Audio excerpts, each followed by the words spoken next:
Okay, Mark Davey, you've released the Beef Sustainability Framework, the annual update for the year. What are the highlights? The big one is, the beef industry has this net zero carbon emissions goal, and we've reduced our emissions by 78.2% from that 2005 baseline. So, which is an incredible number. Gains. I mean, has anybody else in any other industry been able to say something like that? I mean, aside from a few efforts in dairy and some other Australian industries, but Australian beef has been the first. We committed many years ago to that 2005 Paris Agreement baseline, and we're really pioneers. And what I think it's demonstrating is the role of carbon and how it fluctuates through our landscapes. We've got this huge number in 2021 of reduction because land was responding to drought. And I think the other challenge is we're not yet able to measure soil carbon sequestration.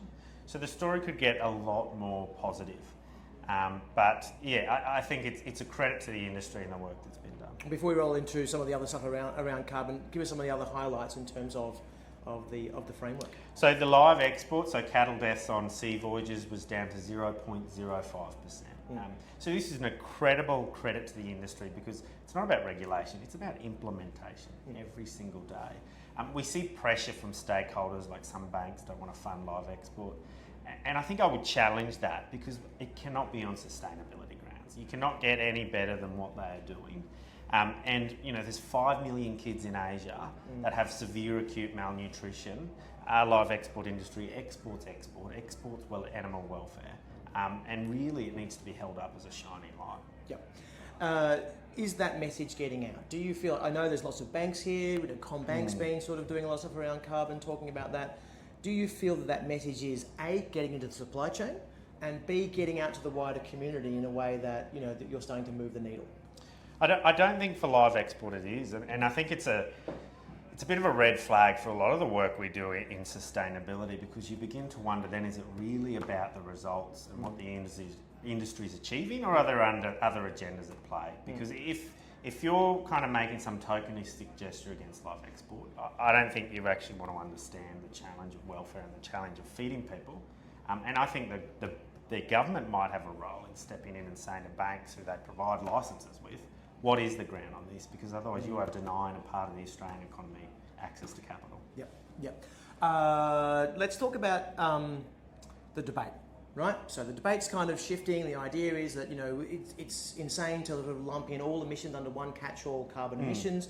Cattle Australia obviously is saying we need to sort of do more science into the idea of methane versus kind of carbon emissions and how carbon sequestration works. Where do you stand on that? So I was at an ESG panel for the state government 2 weeks ago, and it was all agricultural industries. And I look around the room, and carbon is a feedstock and carbon dioxide for every one of these industries. Agriculture has the power to sequester and solve this problem. And carbon dioxide is as important to human existence as oxygen. So what we need is recognition of the difference between natural biological cycles and fossil fuel emissions.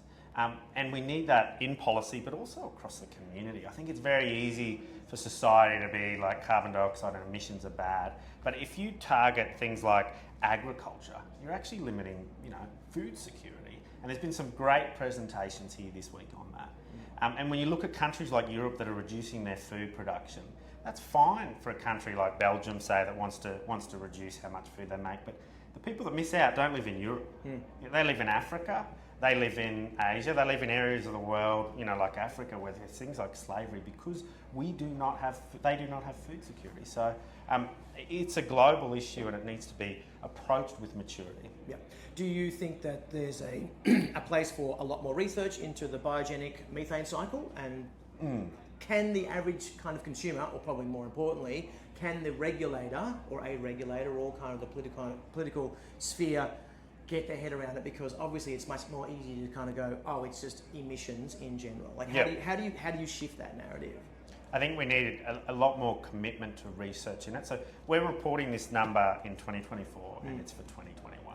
There's a 3-year delay. So we've got kind of state and government commitments around 2030 and 2035, and we still can't measure these things until 2033. And we're going to know how it's going to be. So it's such an early stage of development, and there is so much policy pressure on it. We can't go for these easy stopgap solutions because the tool they're using against industry is the biogenic carbon cycle. You can have a huge impact on emissions if you simply stop animals that emit methane, sorry. But you've got to eat, and we've got a role, and we've also got a role in environmental management. And I think along those lines, we manage 52% of the nation. We can sequester carbon across that 52%. We can balance it in the environment. We can produce food, and we can deliver biodiversity benefits across it. So I think it needs a lot more understanding rather than rash policy decisions. What's on your mind? So thinking about the next cycle, what's the number one focus for you? I think it's deforestation. We've got huge pressure on EU deforestation regulations. It was great to hear from Minister Watt this morning. He sent a letter to the EU saying they want more explanation on this. EU deforestation, and the other thing is the Science Based Targets Initiative. So this is an organisation that over 7,000 global businesses have signed up to. They're setting targets around deforestation. Then they're turning around and coming to our industry and saying, so what is the problem and what are you doing about it? And you've got to wonder, does the emperor have any clothes? Like, if they wouldn't approach any other business decision without an understanding of it. And so what we're getting are above legal definitions being applied to Australian context without being informed by, decades of research into woodland management, decades of research into vegetation management. So, the big thing is we need acceptance in policy and regulation at the role of the beef industry in its food security and in feeding people, and acceptance of the challenges of environmental management within our landscape. Because you've got 50,000 enterprises that are engaging in this, that are a tool for the government and the Australian people to be able to deliver all those benefits that we do as beef producers. $512 million from the PM announced this morning. I think it's great. We talk a lot about drought in a crisis. The biggest impact we can have on drought and resilience of businesses is talking about it now when there's an opportunity to do something about it. One of our measures is producers that are actively engaged in soil water retention activities. And in the last 12 months, that went from 41% to 87%. So producers are listening, they're ready, they want to get to work on it. So I think it could be a good initiative. Mark Davey, thanks very much. Thank you.